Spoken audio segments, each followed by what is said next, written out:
Hey, in front of me is HOTWAV Note 12 and today I would like to show you how you can manage autocorrection.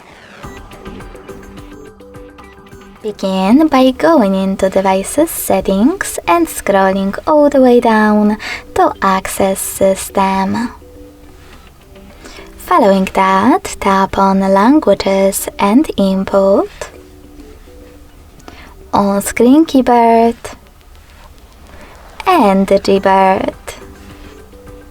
Now just tap on Text Correction and scroll down. Lastly, use this switcher next to autocorrection to turn it off or on. Thanks so much for watching. If you enjoyed this video, smash that like button, comment and subscribe. Bye!